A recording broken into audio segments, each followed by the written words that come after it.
The question seems ridiculous at first. How did old public toilets flush? We assume we know the answer. Pipes connected to sewers, water pressure from municipal systems, the same basic infrastructure we use today.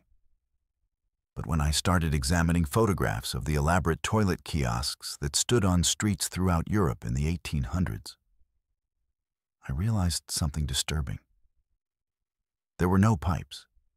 These ornate cast iron structures, thousands of them across Paris and London and Vienna, had no visible plumbing connections at all. They functioned perfectly.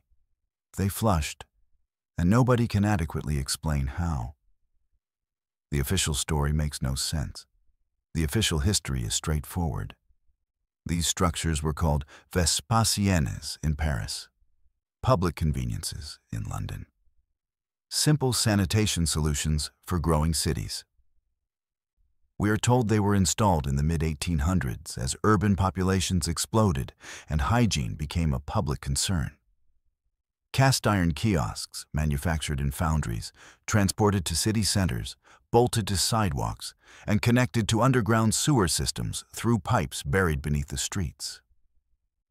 Nothing mysterious, nothing unusual, just practical Victorian engineering solving a mundane problem.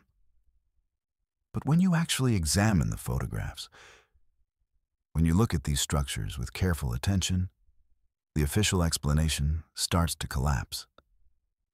I spent months studying images from archives across Europe, photographs from Paris in the 1860s and 1870s, images from London dating back to the 1850s, street scenes from Brussels, Vienna, Berlin, and everywhere I looked, I found the same thing.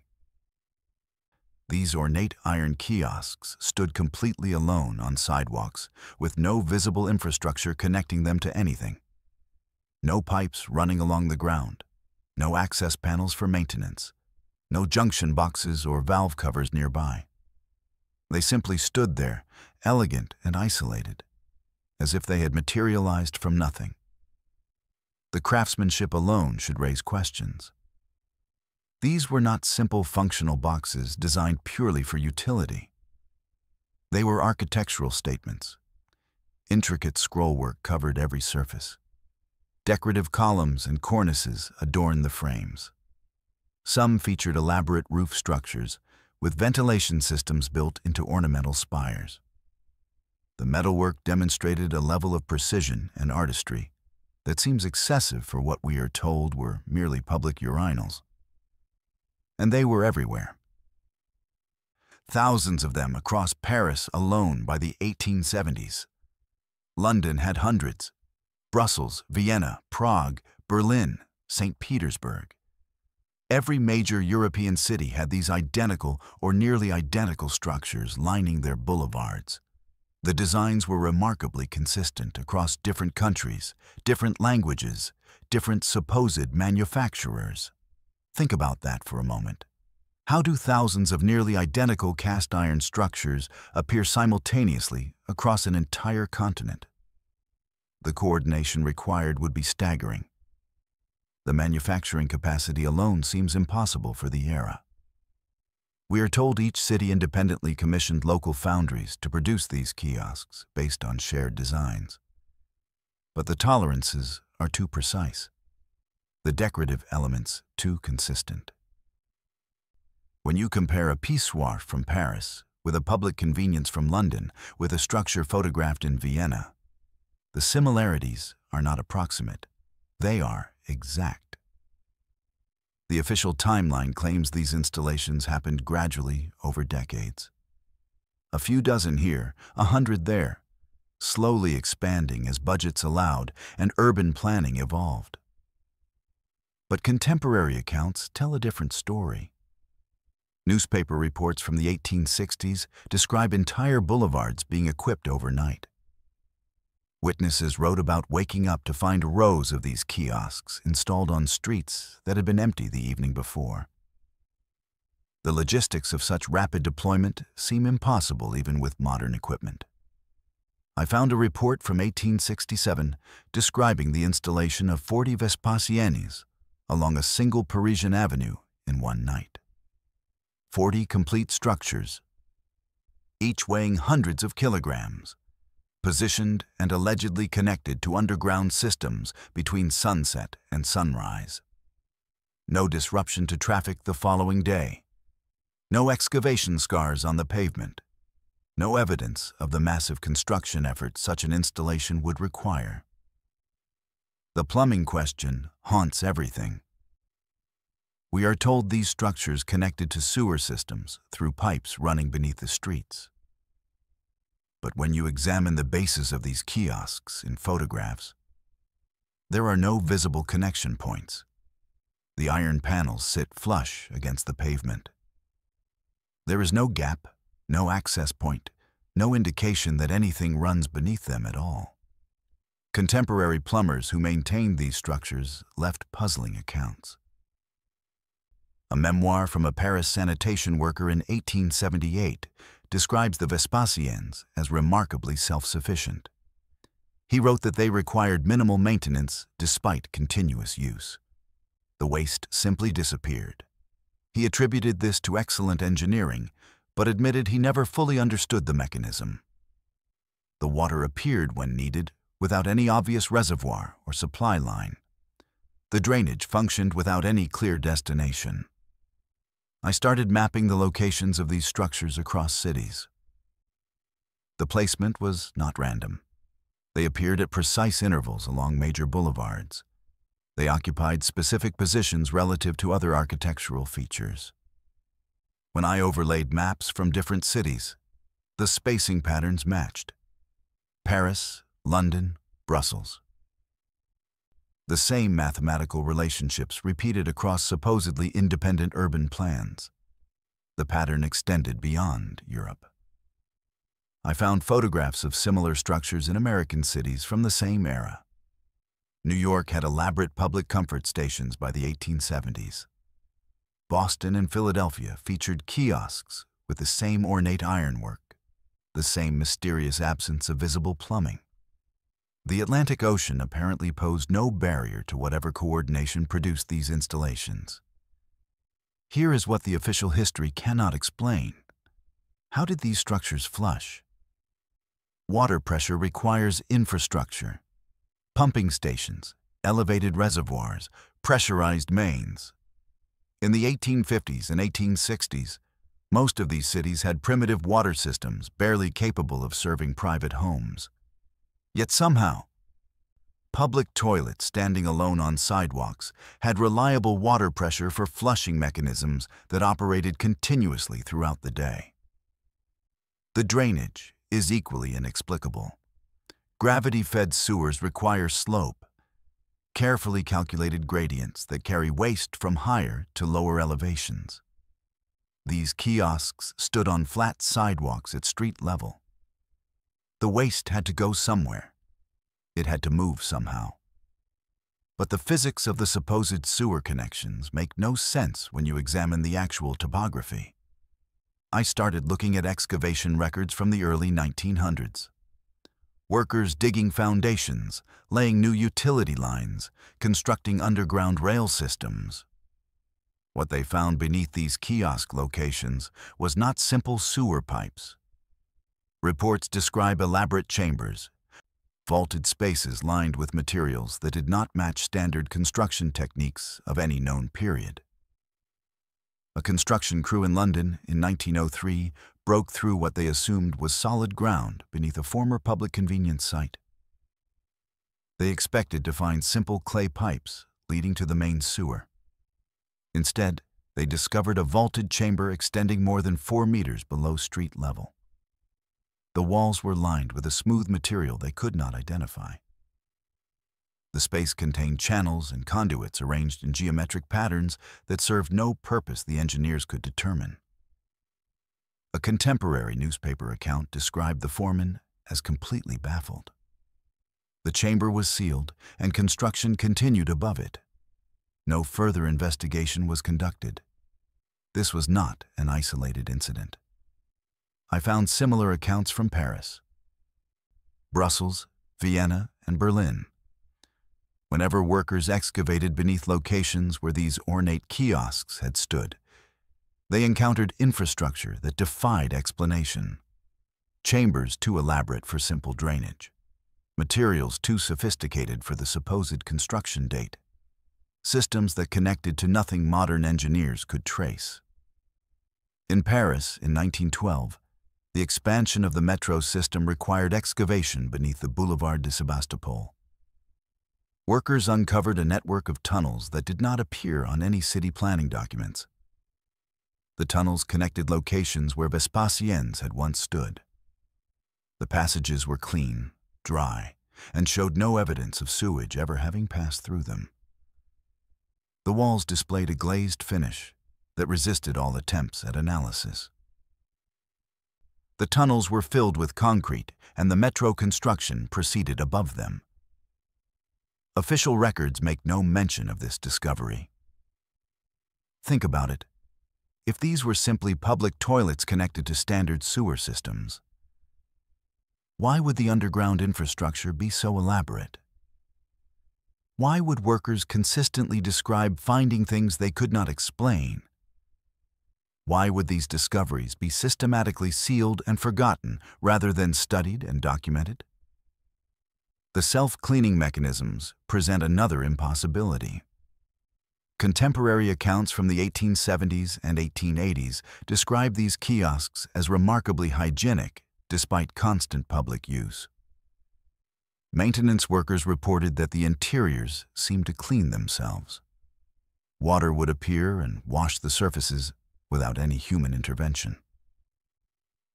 The fixtures remained pristine through mechanisms that nobody could adequately explain. A sanitation inspector's report from Brussels in 1881 noted that the public conveniences required less maintenance than any other city infrastructure. He attributed this to superior Belgian engineering, but admitted in a private letter that the technology confused him. The water appeared on schedule without any timing mechanism he could identify. The waste disappeared through processes he could not observe. He wrote that examining these structures made him feel like a primitive, confronting something beyond his understanding. Here is where it gets interesting. The removal of these structures began around 1900 and accelerated through the early 20th century. The official explanation cites modernization. Cities were upgrading to newer sanitation systems. The old kiosks were obsolete. They were removed to make way for progress. But the manner of removal tells a different story. These structures were not replaced with updated versions. They were simply eliminated. The locations where they stood were paved over. The underground chambers were sealed. In most cities, public sanitation actually decreased after their removal. Paris went from thousands of public toilets to mere hundreds. London saw similar reductions. The supposed modernization resulted in less public infrastructure, not more. The timing coincides with something else. Between 1900 and 1920, cities across Europe and America underwent massive reconstruction projects. Streets were raised. Buildings were demolished and rebuilt. Underground infrastructure was extensively modified. The official narrative describes this as urban renewal, the natural evolution of growing cities.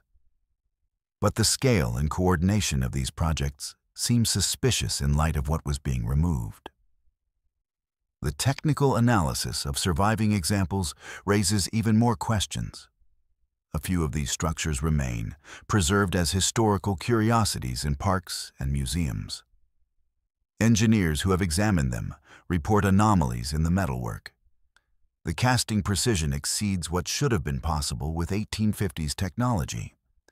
The iron alloys contain trace elements that do not match standard foundry compositions of the era. The joints and seams show tolerances measured in fractions of millimeters, the kind of precision that requires machine tooling that supposedly did not exist. The decorative elements are not merely ornamental. Analysis suggests the scrollwork and geometric patterns served functional purposes. The shapes correspond to acoustic and fluid dynamics principles. The arrangements may have facilitated some kind of resonance or pressure differential. Whatever technology made these structures work, it was hidden in plain sight, disguised as mere decoration. The timeline contradictions compound with every piece of evidence. We are told that these structures were products of Victorian industrial innovation. But Victorian industry cannot account for the manufacturing precision. Victorian plumbing cannot explain the water pressure systems. Victorian engineering cannot justify the self-cleaning mechanisms. Either our understanding of Victorian capabilities is drastically wrong, or these structures came from somewhere else entirely. I found records of engineers in the 1890s studying these kiosks, trying to understand how they functioned. Their reports expressed frustration and confusion. The mechanisms did not match any known technology. The water supply operated without any identifiable pressure source. The drainage defied hydrological principles. One engineer wrote that examining these structures was like studying artifacts from a civilization more advanced than his own. The few photographs showing these kiosks being removed reveal something disturbing. Workers dismantled them with urgency, almost haste. The iron panels were carted away immediately. The underground access points were filled with rubble and sealed with concrete within hours. There was no careful documentation, no preservation of components for study, no archival photography of the mechanisms inside. Whatever these structures contained, someone wanted it eliminated quickly and completely. The questions multiply the deeper you investigate. What powered the water systems? Where did the waste actually go? Why were the underground chambers so elaborate? Why was the removal so rapid and thorough? What I discovered in a Paris municipal archive made my blood run cold. A maintenance report from 1889 described an inspection of underground infrastructure beneath a cluster of Vespasiennes near the Place de la République. The inspector descended through an access hatch that no longer appears on any modern map. He documented a chamber system extending 3 levels below street level. The lowest chamber contained what he described as a central apparatus of unknown function. Pipes radiated outward from this apparatus in patterns he called geometrically perfect. The pipes connected to nothing he could identify. They simply terminated in sealed walls.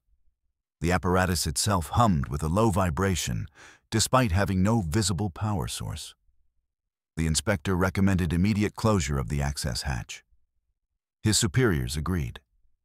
The entrance was sealed with concrete within 48 hours. The report was filed and forgotten until I found it buried in an uncatalogued archive box. This changes everything. We are not looking at primitive Victorian plumbing hidden beneath simple public toilets. We are looking at technology that operated on principles we do not understand. Technology that was systematically dismantled and buried. Technology that someone decided we were never supposed to find.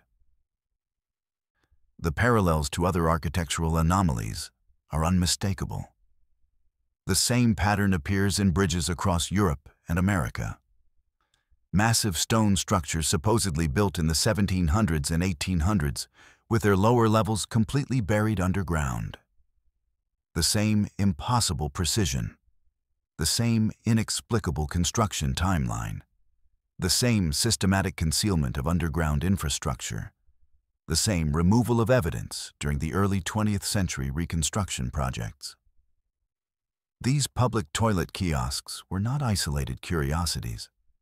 They were part of a global infrastructure network, a network built by a civilization that understood technologies we have lost or been forced to forget. The water systems, the drainage systems, the self-maintaining mechanisms. These were not primitive solutions to sanitation problems. They were remnants of something far more sophisticated. The lost technology theory is the only explanation that fits the evidence. Atmospheric pressure systems that moved water without pumps, resonance-based mechanisms that processed waste without conventional drainage, energy sources embedded in the decorative metalwork itself. The scrollwork was not ornamental. It was functional. The geometric patterns were not aesthetic choices. They were engineering specifications, and someone removed it all.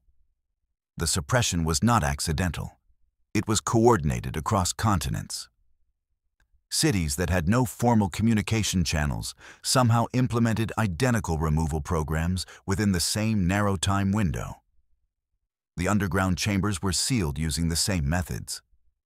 The official records were sanitized following the same patterns. The historical narrative was rewritten to present these structures as simple public conveniences rather than fragments of inexplicable technology. Why? That question keeps me up at night. If these structures demonstrated technology more advanced than our current understanding, acknowledging them would require rewriting everything we think we know about history. The narrative of steady human progress, from primitive to modern, would collapse. The assumption that we represent the peak of technological achievement would be exposed as a comfortable lie. The authorities who control the official story would lose their claim to superior knowledge. Or perhaps the reason is darker. Perhaps whoever orchestrated the removal understood something about this technology that frightened them. Perhaps they saw capabilities that threatened established power structures. Perhaps they feared what might happen if ordinary people realized that advanced infrastructure once stood on every street corner, available to everyone, requiring no utility bills or government control. The remaining examples sit in parks and squares across Europe. A few in Paris, several scattered through other cities. They are treated as quaint historical artifacts. Tourists photograph them without asking questions. Preservation societies maintain them without investigating how they functioned. The information hiding in these structures is available to anyone who looks carefully, but almost nobody looks. I have walked past these surviving kiosks. I have examined their surfaces, studied their proportions, traced the geometric patterns in their ironwork. Standing beside them, I feel the weight of everything we have forgotten. These structures witnessed a different world, a world where this technology was common, a world that was erased so thoroughly that we cannot even imagine what was lost.